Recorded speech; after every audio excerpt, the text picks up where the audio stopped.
Hello, welcome to my YouTube channel.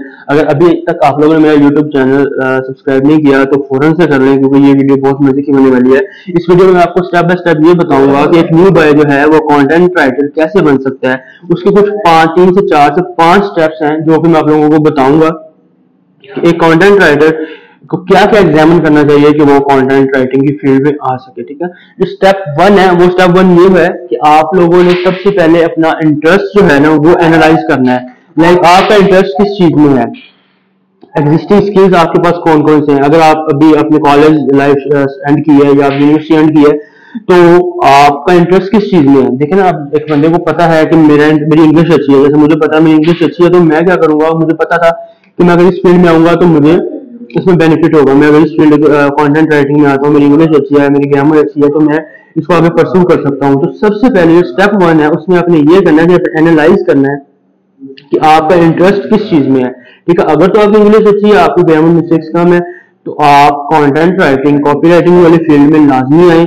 Because ये जो है ये आप घर बैठे लाखों कमा सकते हैं, क्योंकि इसके लिए आपको ना कहीं जाना पड़ेगा। आपने घर में बैठ के अपना पोर्टफोलियो बनाना है, अपनी कंटेंट राइटिंग की सर्विसेज को सेल करना है नेशनली और इंटरनेशनली लेवल पे। ठीक है, जो स्टेप 2 है वो क्या है, स्टेप 2 है कि आपने कंटेंट राइटिंग की बेसिक्स को समझना है। बेसिक्स कौन कौन सी है, बेसिक्स सबसे पहले इंग्लिश, आपकी इंग्लिश बहुत अच्छी हो। दूसरी जो है वो है ग्रामर में, ग्रामर आपकी जितनी अच्छी ग्रामर होगी उससे क्या होगा, उससे आपका कंटेंट रीडेबल होगा, वो बहुत सर्च इंजन के लिए भी और रीडर के लिए भी। ठीक है, उसके अलावा पंचुएशन, जितनी पंचुएशन आपको आइडिया होगा आप प्रैक्टिस करें। पंचुएशन ये चीजें होती है ना, ग्रामर मिस्टेक्स, ये जब हम प्रैक्टिस करते हैं कंटेंट राइटिंग में तो ये हमारी सॉल्व आउट होती जाती है। उसके बाद आती है कंटेंट क्रिएशन। कंटेंट क्रिएशन क्या होती है कि आपके पास एक टॉपिक आता है, आप कहते हैं कि मैंने इस टॉपिक पे एक कंटेंट लिखना है, कोई ब्लॉग लिखना है, कोई आर्टिकल लिखना है, कोई ऑफ पेज ऑन पेज किसी चीज का भी कंटेंट लिखना है, तो वो आपको कंटेंट क्रिएट किस तरह करना है उसका बेसिक हल, उसका जो बेसिक एक वे है ना क्रिएट करने का, वो यही है कि आप 30 से 40 ब्लॉग्स वेबसाइट्स को फिरे, देखें, उनको उनको पढ़े, उनके ब्लॉग्स किस तरह लिखे गए हैं, कौन सी टोन है कि उन्होंने ब्लॉग लिखा है या आर्टिकल लिखा है। ठीक है, या ऑन साइट या ऑफ पेज साइट का कंटेंट लिखा हुआ है। इससे ये होगा कि आपका जो एक क्रिएशन लेवल है वो बूस्ट हो जाएगा, इंक्रीज हो जाएगा। ठीक है, उसके बाद आता है स्टेप 3। स्टेप 3 में क्या आता है, अगर आप एक कंटेंट राइटर बनना चाह रहे हैं, ठीक है, तो आपने क्या करना है, बेसिकली आपको ये बता दूं कि एक जो न्यू बाय जिसका इंटरेस्ट है ना, मतलब आपकी इंग्लिश अच्छी है, आपकी ग्रामर अच्छी है, तो आप एक कंटेंट राइटर बनने के लिए टाइम है ना वो आप मैक्सिमम 1 मंथ है। मेरे लिहाज से यही है कि अगर 1 मंथ आप डेडिकेटेड इस फील्ड को देते हैं तो आप एक अच्छे कंटेंट राइटर बन सकते हैं। लेकिन उसमें कोई वो चीज नहीं होती कि आप उसमें डेडिकेशन आपकी कम हो, आप इंटरेस्ट कम हो, आपका दिल ना चले बनना इसमें इंटरेस्ट लेने को, तो उससे ये होगा कि फिर ये जो चीज है ना ये आप पोस्टपोन होती जाएगी। ठीक है, अगर आप न्यू बाय नहीं है, आप एक पिछली फील्ड को छोड़ के नई फील्ड की तरफ इस वाली फील्ड पे आना चाह रहे हैं तो आपको 4 से 5 मंथ लग सकते हैं। ठीक है, इस चीज को अपने माइंड में रखना है, तब आपने इस फील्ड की तरफ आना है कि अगर आपका इंटरेस्ट है देन आप 1 डेढ़ 2 मंथ में आप सीख जाएंगे। अगर इंटरेस्ट नहीं है, न्यू है लेकिन आना चाह रहे हैं, डेडिकेटेड है, तो फिर आपको 4 से 5 मंथ लग सकते हैं।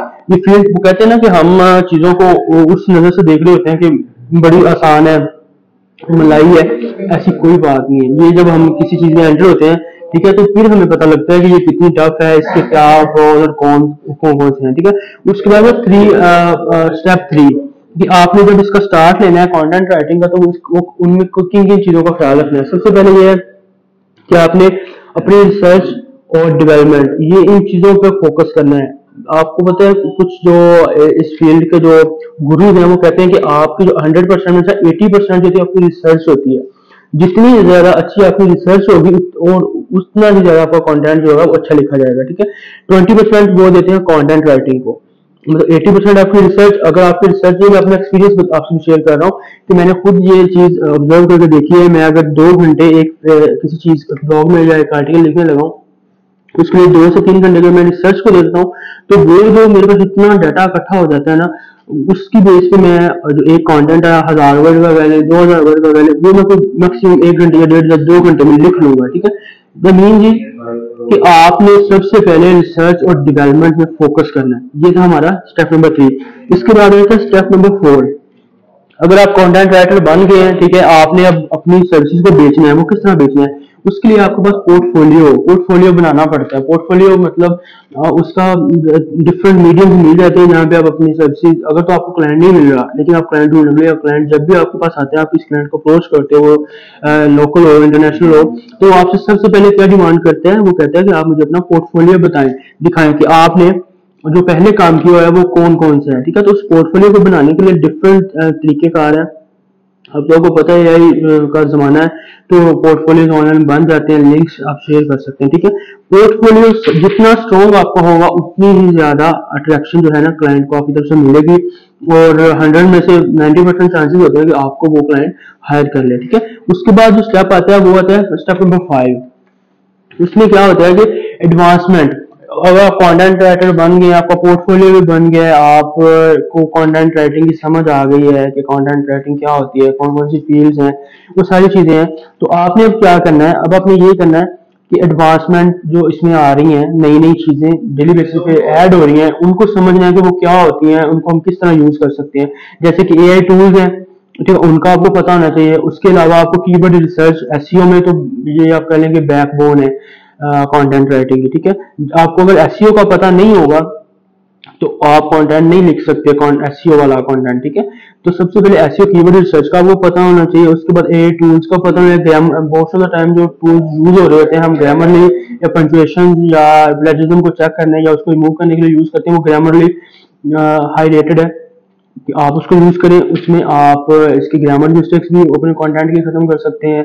इसके अलावा डिफरेंट टूल्स हैं, कॉपीस्केप है, और भी काफी सारे टूल्स हैं जिनके थ्रू आप मतलब इसकी चीजों को सही कर सकते हैं। तो ये जो एडवांसमेंट डेली बेसिस पे आ रही है ना इस फील्ड में, हमारी वाली फील्ड में, कंटेंट राइटिंग वाली फील्ड में, तो उसका आपको लाजमी पता हो। ठीक है, और ये 5 स्टेप थे, ये स्टेप बाय स्टेप मैंने आपको इसलिए समझा दिया। पहले मैं अगेन आपको बता देता हूँ, इनको रिपीट एक रिकैप आपको दे देता हूँ कि सबसे पहले आपने अपना इंटरेस्ट देखना है कि आपका इंटरेस्ट किस चीज में है। आपको जब इंटरेस्ट आपको पता लग जाएगा कि मेरा इंटरेस्ट इस चीज में है, देन आपने कंटेंट राइटिंग स्टार्ट करनी है। ठीक है, सेकंड स्टेप इज कि आपको उन चीजों का पता हो। आपकी जो स्टेप है ना, स्टेप नंबर 2 उसमें यह है कि आपने आपकी इंग्लिश अच्छी हो। ठीक है, एग्जामिन आपने कर लिया, एनालाइज कर लिया कि मैंने इसी फील्ड में जाना है। ठीक है, सेकंड स्टेप है कि आपने एग्जामिन करना है कि आपकी इंग्लिश कैसी है, आपकी ग्रामर्स कैसी है, पंक्चुएशन कैसी है। ठीक है, स्टेप नंबर 3 होता है कि आपने क्या करना है, आपने स्टेप नंबर 3 में डिफरेंट किस्म की ना देखना है ब्लॉग्स को, आर्टिकल्स को कंटेंट राइटिंग स्टार्ट करने के लिए। ठीक है,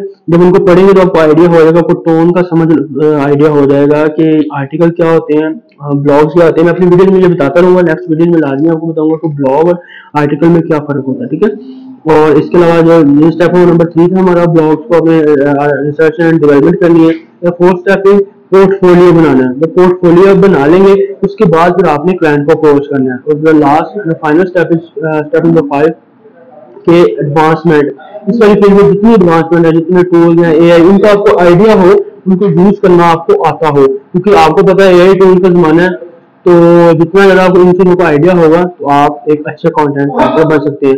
आज की वीडियो जो है वो यहीं पे मैं एंड करता हूँ, और आप लोगों को अगेन में एक रिक्वेस्ट है मेरी कि आप मेरे चैनल को लाजमी सब्सक्राइब करें और बेल आइकन को लाजमी दबा दें। ठीक है, टिल देन अल्लाह हाफिज।